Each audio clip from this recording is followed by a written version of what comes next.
Amin. Silakan duduk Bapak Ibu. Shalom. Philadelphia, kasih persaudaraan Philadelphia semakin dahsyat. Ya, kita akan belajar firman Tuhan pada pagi hari ini. Saya beri tema kekuatan dalam kelemahan. Ya, kita ambil dari 2 Korintus 12, 2 Korintus 12 ayat yang ke-7 sampai ayat yang ke-10. Ya. Firman Tuhan mengatakan demikian, ya. 2 Korintus 12 ayat yang ke-7 sampai ayat yang ke-10. Dan supaya aku jangan meninggikan diri karena pernyataan-pernyataan yang luar biasa itu, maka aku diberi suatu duri di dalam dagingku, yaitu seorang utusan iblis untuk menggocok aku, supaya aku jangan meninggikan diri. Tentang hal itu aku sudah 3 kali berseru kepada Tuhan, supaya utusan iblis itu mundur daripadaku. Tetapi jawab Tuhan kepadaku, cukuplah kasih karuniaku bagimu, sebab justru dalam kelemahanlah kuasaku menjadi sempurna. Sebab itu terlebih suka aku bermegah atas kelemahanku, supaya kuasa Kristus turun menaungi aku. Karena itu aku senang dan rela di dalam kelemahan, di dalam siksaan, di dalam kesukaran, di dalam penganiayaan, dan kesesakan oleh karena Kristus. Sebab jika aku lemah, maka aku kuat. Ya, kembali ke slide. Ya, kita perhatikan di sini bahwa kembali, next ya. Ya, kelemahan itu saya definisikan secara bahasa saya adalah suatu keadaan yang kurang maksimal.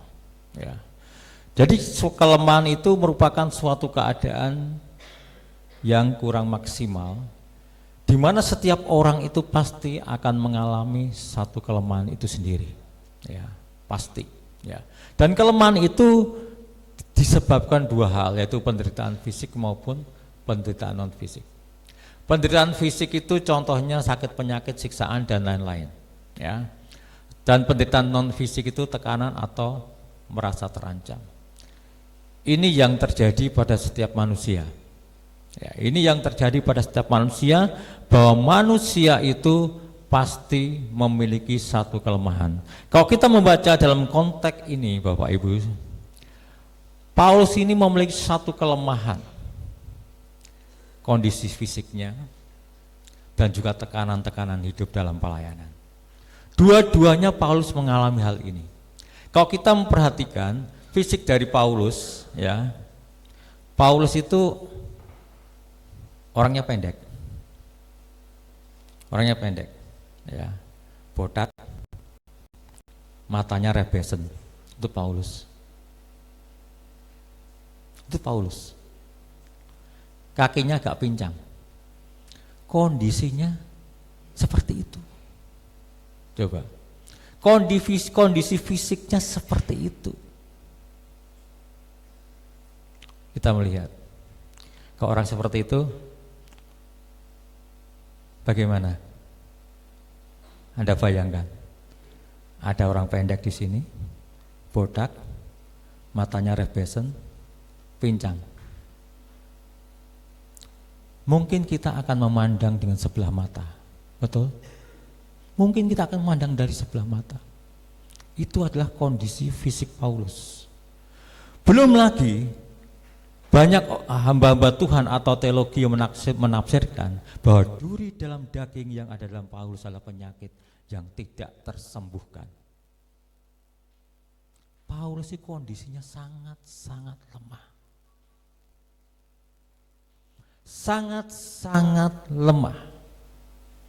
Tapi karena wibawa Allah yang ada dalam dirinya, dia memiliki pengaruh yang kuat dalam pemberitaan Injil. Amin. Memiliki pengaruh yang kuat meskipun kondisinya seperti itu. Dia dihargai, dia dihormati karena kuasa Allah yang ada di dalam diri Paulus itu sendiri. Nah, Bapak Ibu yang dikasihi dalam Tuhan, ini yang terjadi dalam diri Paulus. Paulus dalam kondisi fisik yang seperti itu, kemudian dia punya kelemahan tubuh, yaitu sakit yang tidak pernah tersembuhkan, meskipun sudah 3 kali dia berdoa meminta supaya penyakit itu keluar. Tetapi Tuhan mengatakan, sudah cukup kasih karuniaku kepadamu Paulus. Coba jawaban Tuhan seperti itu. Jadi ada doa yang dijawab Tuhan, ada doa yang tidak dijawab Tuhan. Ada doa yang dikabulkan Tuhan, ada doa yang tidak dikabulkan Tuhan. Jadi kita sebagai anak Tuhan jangan memaksa Tuhan kalau doanya tidak dikabulkan. Ini terjadi dalam diri Paulus. Paulus berdoa, Tuhan, lepaskan aku dari penderitaan ini. Tetapi Tuhan tidak mengizinkan. Demikian pula juga yang terjadi pada diri Tuhan Yesus. Kalau boleh Tuhan, biarlah cawan ini lalu daripadaku. Tetapi bukan kehendakku, tetapi kehendakmu yang jadi. Tuhan tetap mengalami apa? Yesus tetap mengalami penderitaan. Dia harus disalib. Ini bukan, kalau doa kita tidak dikabulkan, bukan berarti Tuhan itu enggak mengasihi kita. Bukannya Tuhan tidak sayang pada kita, tapi Tuhan punya rencana yang lain untuk hidup kita. Amin.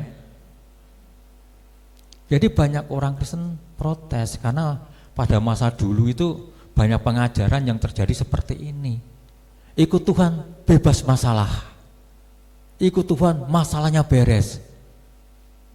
Banyak pengajaran-pengajaran seperti itu yang mengakibatkan kita, loh aku ikut Tuhan kok menderita, akhirnya kecewa. Padahal Alkitab tidak pernah mengatakan demikian. Yesus sendiri mengatakan, jika engkau mau ikut aku, pikul salib dan ikut aku. Penderitaan enggak? Penderitaan, memikul satu beban. Tetapi Tuhan menjanjikan penyertaan. Tuhan menjanjikan kekuatan. Tuhan menjanjikan juga jalan ke luar untuk setiap masalah kita. Ini janji Tuhan. Jadi setiap orang percaya itu tidak lepas dari masalah, dari kelemahan. Enggak, kita hidup di dunia yang penuh masalah, kita pun juga akan mengalami masalah, tetapi perbedaannya ada Tuhan. Amin. Perbedaannya di situ. Ya, kita harus mengerti seperti dalam kitab Habakuk dikatakan, meskipun ladang-ladang tidak apa? Tidak menghasilkan. Kambing domba terhalau sudah. Habis-habisan. Coba. Habis-habisan. Loh, aku ikut Tuhan kok habis-habisan? Kenapa? Tapi Habakuk mengatakan apa? Tuhan tetap mengasihi aku. Amin.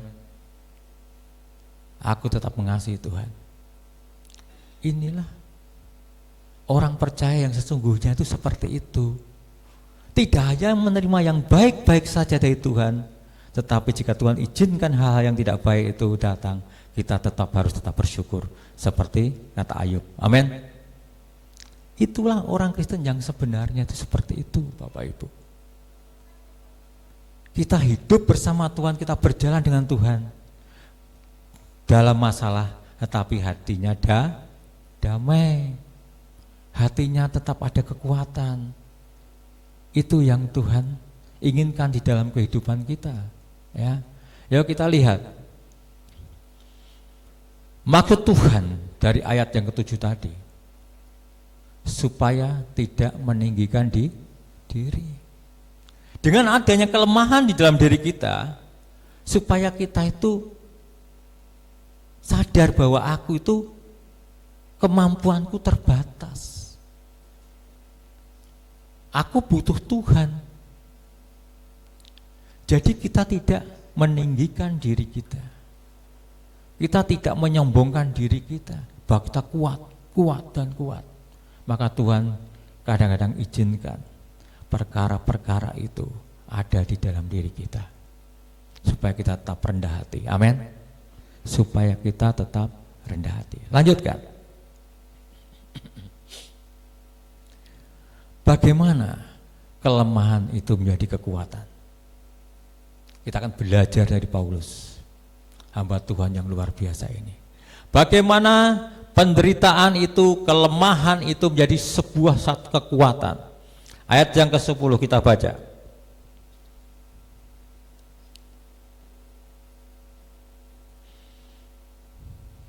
Karena itu aku senang dan rela di dalam kelemahan, di dalam siksaan, di dalam kesukaran, di dalam penganiayaan dan kesesakan oleh karena Kristus. Sebab jika aku lemah, maka aku kuat.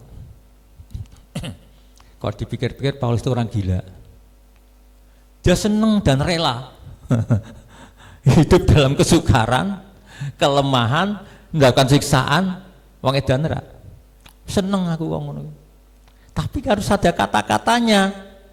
Kata-katanya apa tadi? Yang paling penting. Oleh karena Kristus. Jadi kalau kita menderita oleh karena diri kita sendiri, itu penderitaan yang menyedihkan Bapak Ibu. Tetapi jika penderitaan itu karena Kristus, kata Paulus mengatakan aku bangga. Amin. Merasa dihargai oleh Tuhan karena aku diizinkan menderita untuk Kristus. Seperti itu. Kita lihat apa yang dilakukan Paulus. Yang pertama, dia rela menerima kelemahan itu. Dia rela menerima kelemahan. Dia rela penyakit yang ditaruh di dalam dirinya. Dia rela. Dia tidak protes. Aku hamba Tuhan. Aku berdoa untuk orang sakit aja sembuh.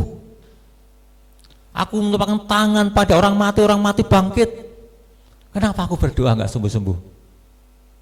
Paulus bisa protes seperti itu Bapak Ibu. Paulus bisa protes. Tetapi Paulus tidak protes dengan kondisinya. Dia menerima. Karena Tuhan mengatakan apa? Sudah cukup kasih karunia-Ku kepadamu. Amin. Paulus menerima penderitaan itu. Penderitaan itu tidak hanya penderitaan secara fisik Bapak Ibu, tapi juga penderitaan karena emosional, ketekanan, siksaan dan lain-lain. Tapi Paulus menerima itu dengan rela. Amin. Jadi jika suatu ketika Bapak Ibu menerima proses yang Tuhan izinkan terjadi dalam dirimu, mungkin kesukaran kita hadapi, penderitaan kita hadapi, harus rela menerima. Amin. Jangan protes. Jangan protes pada Tuhan. Karena Tuhan tahu hidupmu. Tuhan tahu masa depan saudara. Tuhan mengetahui semuanya. Maka jika Tuhan izinkan itu terjadi, berarti Tuhan punya rencana yang lebih hebat daripada rencana saudara dan saya. Amin. Ini yang terjadi. Dia rela menerima kelemahan. Kemudian yang kedua, mengembangkan potensi diri. Paulus itu orang hebat, orang pinter. Dia itu seorang sarjana, dapat dikatakan oleh profesor. Dia di bawah pendidikan dari seorang guru besar yang bernama Gamaliel. Dia orang pandai. Dia seorang pengajar yang luar biasa. Tetapi di saat dia terima Yesus, dia tidak mungkin lagi mengajar di universitasnya orang-orang Farisi. Gak akan pernah mungkin. Karena orang Farisi itu tidak suka dengan Yesus, tidak suka dengan orang-orang yang percaya pada Yesus. Maka tidak mau Paulus harus lepas dari instansi itu Bapak Ibu. Lalu Paulus dalam penginjilannya mengembangkan potensi dirinya apa? Dia punya keahlian membuat tenda. Dia punya keahlian membuat tenda.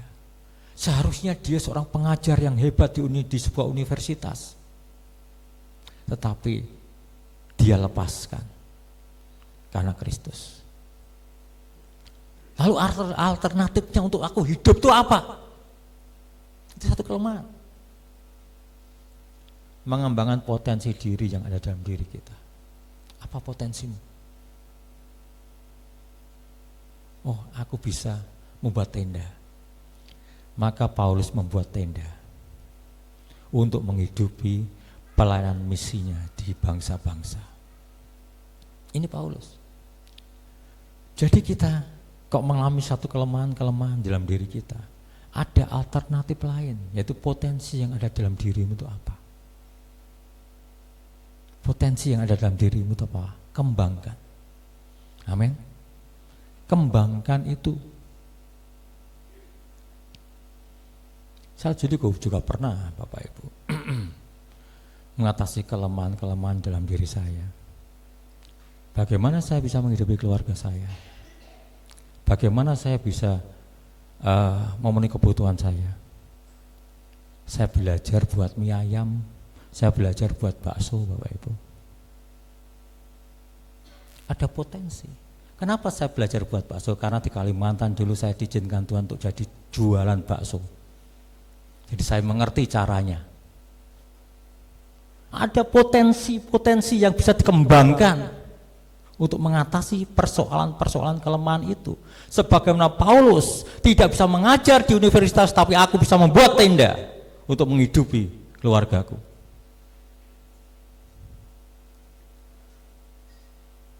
Maka firman Tuhan mengatakan apa?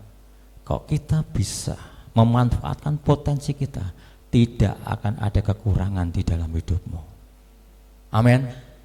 Kelemahan kita dapat kita atasi dengan baik, karena Tuhan itu menaruh karunia-karunia yang hebat di dalam diri saudara, cuma mungkin belum dikembangkan.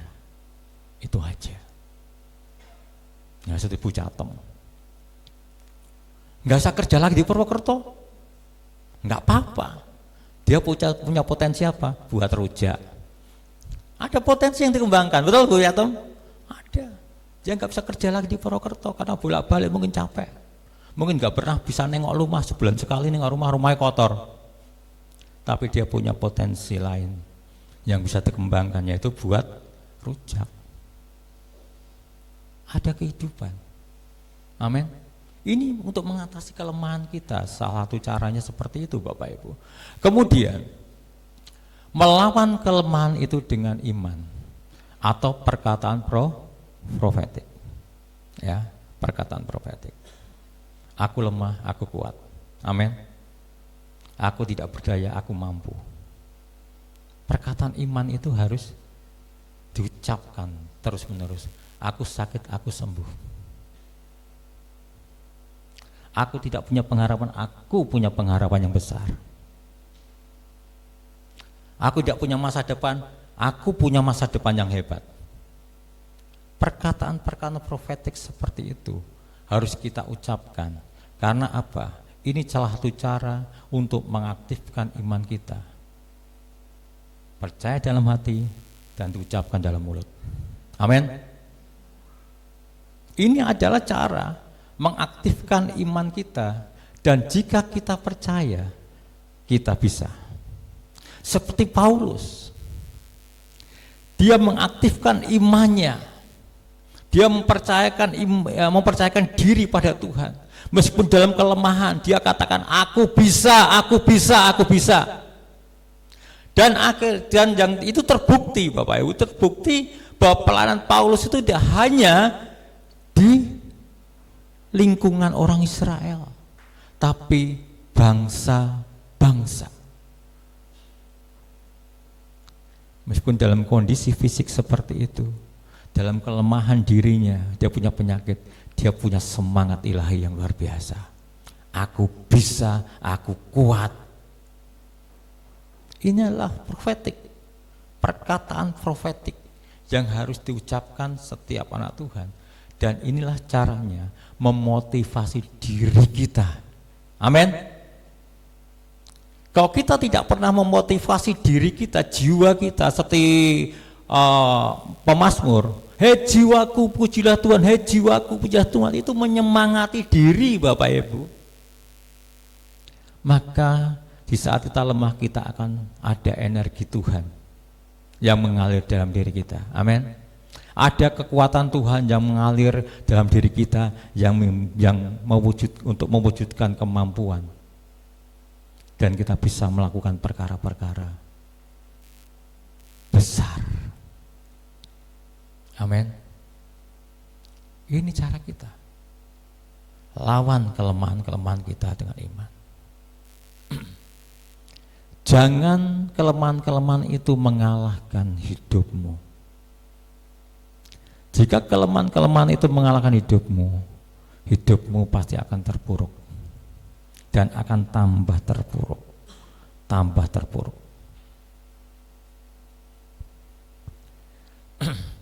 Setiap orang mengalami satu proses. Amin. Lagu tadi mengatakan apa? Tuhan hadir dalam cerita proses hidupku. Jadi kalau Tuhan hadir dalam cerita proses hidupku itu bagaimana? Berarti Tuhan ikut di dalam kehidupan proses hidup kita, itu Tuhan ikut bersama-sama. Tuhan ikut bersama-sama. Kalau saya lagu Sentuh Hatiku ya, latar belakang lagu Sentuh Hatiku itu diambil dari inspirasi seorang anak yang luka hati pada orang tuanya. Karena bapaknya memperkosa, lahirlah seorang anak. Dia dipasung, dia putus asa. Ini cerita proses hidup. Apakah Tuhan nggak ada di situ? Ada. Tuhan ada di situ. Apakah Tuhan tidak menguatkan dia? Tuhan memberikan satu energi bagi dia, kekuatan. Maka lagu itu tercipta dari latar belakang inspirasi kehidupan seperti itu. Bapa, sentuh hatiku, ubah hidupku, menjadikan baru kita. Ada sesuatu yang Tuhan lakukan di dalam hidup kita, meskipun seakan-akan kok Tuhan nggak ada, tapi Tuhan ada.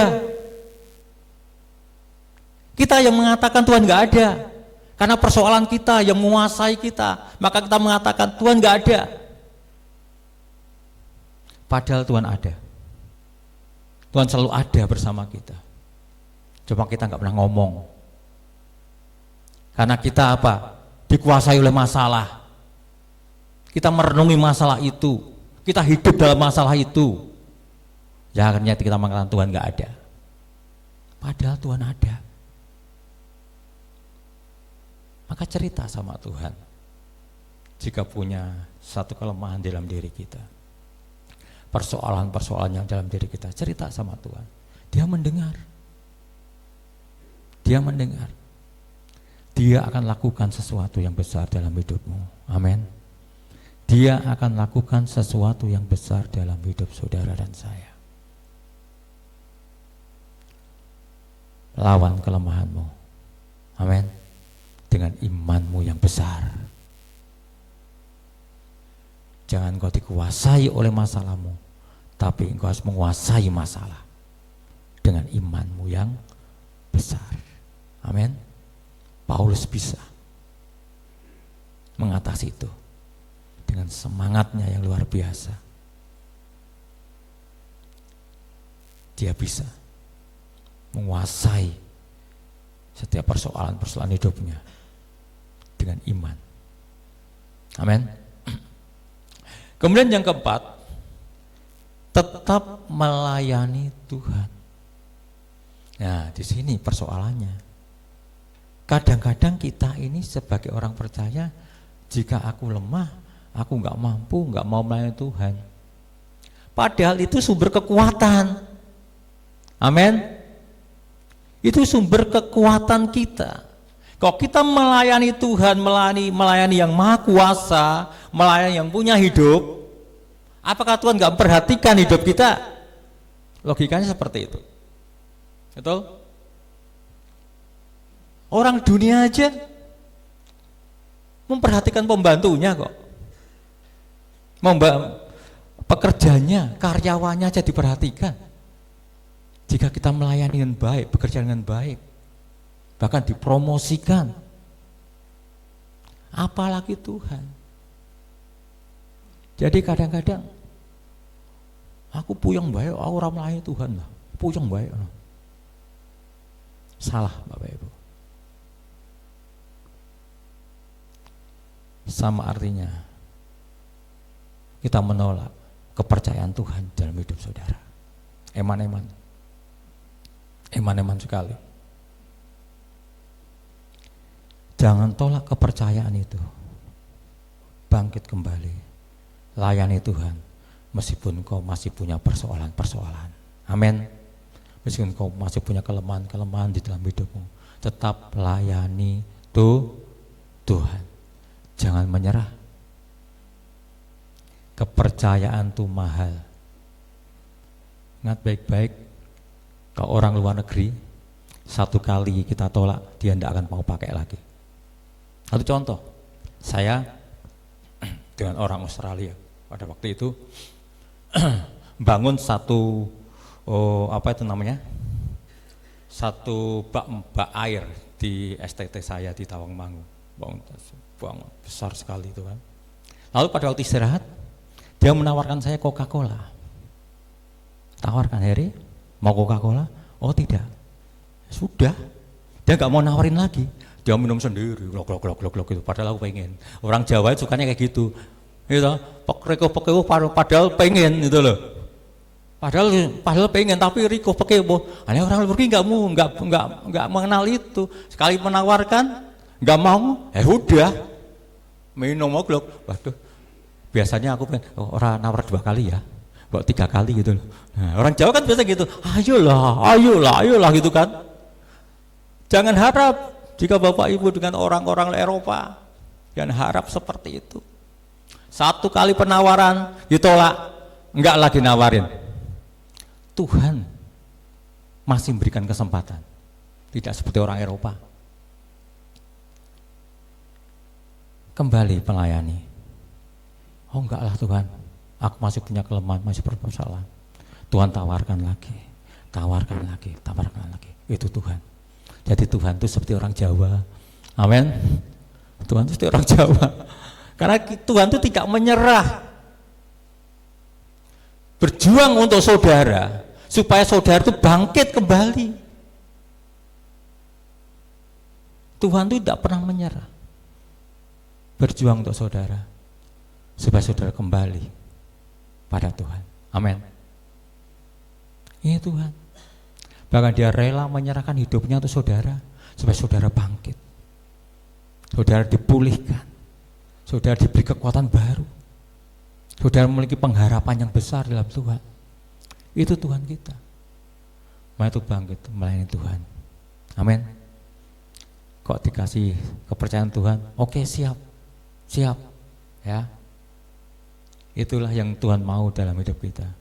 Jangan beralasan macam-macam karena masih banyak persoalan. Setiap orang punya banyak persoalan. Setiap orang punya persoalan, tidak ada orang yang bebas dari persoalan. Tetapi jika kita meskipun dalam kelemahan, dalam persoalan kita tetap melayani Tuhan, Tuhan akan mengatakan, aku akan berikan damai di dalam hidupmu, berikan kekuatan dalam hidupmu, dan berikan jalan keluar dari setiap masalah-masalah hidupmu. Amin. Itu Tuhan. Kemudian yang terakhir, Allah ada dalam kelemahan kita. Saya sudah singgung tadi bahwa Allah itu ada dalam kelemahan kita. Mengapa rasul-rasul pada waktu itu kuat menghadapi satu penganiayaan yang besar? Karena Tuhan ada di dalam dirinya. Mungkin kalau kita hidup pada zaman dulu kita nggak kuat. pada Kaisar Nero, di mana orang Kristen dibantai begitu luar biasa. Orang Kristen diperhadapkan dengan singa. Mungkin kita nggak kuat. Tetapi orang-orang Kristen di gereja mula-mula, dia lebih mati daripada menyangkal Yesus. Itu luar biasa Bapak Ibu. Lebih baik mati dari menyangkal Yesus.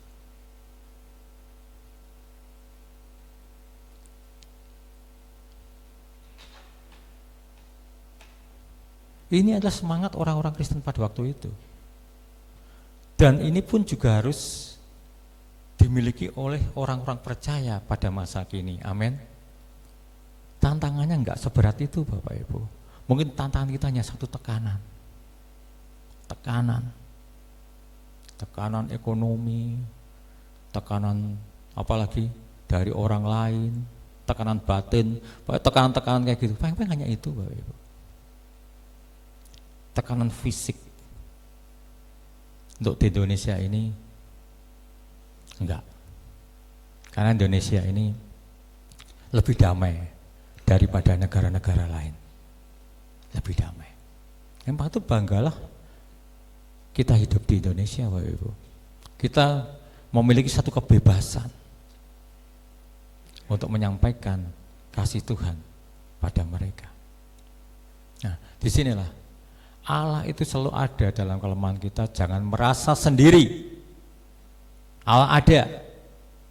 Kalau Allah ada bersama kita, maka bicaralah sama Tuhan. Apa yang di persoalanmu, apa yang menjadi kelemahanmu. Amin. Bicara sama Tuhan. Yang terakhir, next, 1 Korintus 10 ayat 13-14. Kita perhatikan. Pencobaan-pencobaan yang kamu alami ialah pencobaan-pencobaan biasa. Ya. Alkitab dengan tegas mengatakan bahwa pencobaan-pencobaan yang kita alami itu adalah pencobaan yang biasa. Kemudian yang tidak melebihi kekuatan manusia. Kemudian sebab Allah setia dan karena itu tidak akan membiarkan kamu dicobai melampaui kekuatanmu. Jadi itu Tuhan tahu kekuatan kita, Tuhan tahu kapasitas kita. Kalau Tuhan izinkan pencobaan masalah itu terjadi, berarti dalam batas kekuatan kita. Amin. Tidak bakal melebihi batas kekuatan kita, enggak bakalan. Berarti apa? Berarti setiap masalah yang terjadi kita bisa menghadapi. Amin. Mengapa kadang-kadang kita nggak bisa menghadapi? Karena kita terlalu manja, rewel dengan masalah. Saya anak kecil, pijit timah, rok timah, minta itu. Padahal bisa melakukan sendiri. Minta minum mah, padahal bisa melakukan sendiri. Kemanjaan inilah yang Tuhan gak suka dalam hidup kita, yang membuat kita itu tetap lemah. Maka seakan-akan masalahmu itu melebihi kekuatan kita. Padahal Tuhan sudah mengatakan bahwa engkau bisa mengatasi masalah. Engkau kuat karena Tuhan tidak mau masalah itu di luar batas. Masalahmu hanya sebatas kekuatanmu. Kita perhatikan. Terus ayat selanjutnya dikatakan, pada waktu kamu dicobai, Ia akan memberikan kepadamu jalan keluar. Ingat baik-baik, jika engkau tetap bertahan dalam pencobaan-pencobaan itu dengan ucapan syukur kita pada Tuhan, dengan semangat yang menyala-nyala dan tidak menyerah, Tuhan akan berikan jalan keluar. Jalan keluar, Tuhan berikan solusi dalam setiap masalah.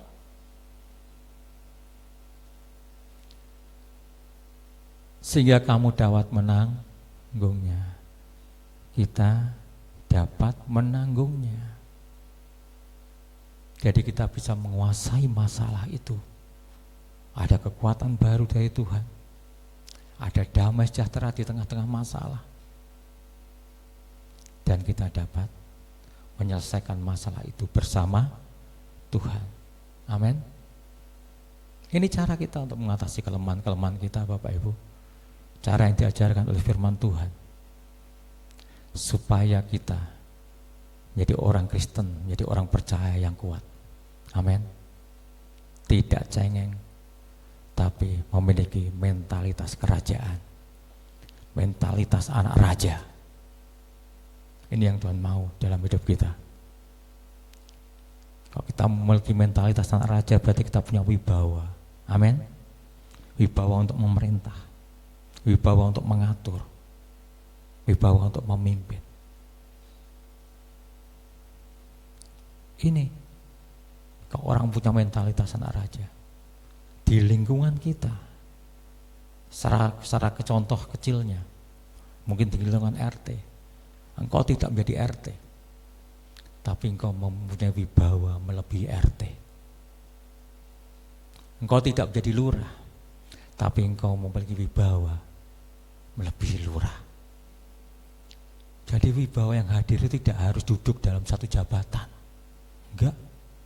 Seperti Rasul Paulus, orangnya kecil, botak, pincang, rebesen, punya penyakit, memiliki wibawa ilahi yang luar biasa, dan dia bisa menghadap Raja Roma dengan tegas, dihadapi dengan luar biasa. Ini wibawa ilahi yang diberikan oleh setiap orang percaya jika kita menjadi orang yang kuat dan tahu mengucap syukur dalam menghadapi setiap masalah. Tuhan Yesus memberkati. Amin.